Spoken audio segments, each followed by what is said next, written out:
chocolate peanut butter na sobrang dali lang gawin.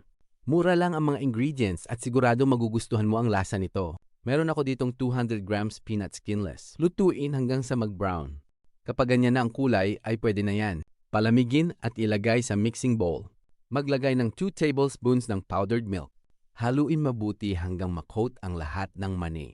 Tapos, ilagay mo na yan sa food processor, i-grind ng mga 3 minuto. At kung gusto mo ng mga ganitong video ay mag-subscribe ka na. Maraming salamat. After 3 minutes, ganyan na ang itsura niyan. Maglagay ng 1 tablespoon ng butter. Tapos, i-grind muli ng another 3 minutes. Tapos, maglagay ng 1 tablespoon ng honey or asukal. Isa-isa ko nilalagay ang mga sangkap para ma-mix ito ng maigi. Pero depende pa rin sa'yo, pwede mo naman pagsabay-sabayin. Optional naman naglagay ako ng melted chocolate. Dahan-dahan haluin at pwedeng-pwede na yan. Meron ka ng masarap na chocolate peanut butter. At syempre, masarap to ipalaman sa tinapay or sa biscuits. Kaya kung mapanood mo to, ay subukan mo na din. Sobrang dali lang gawin.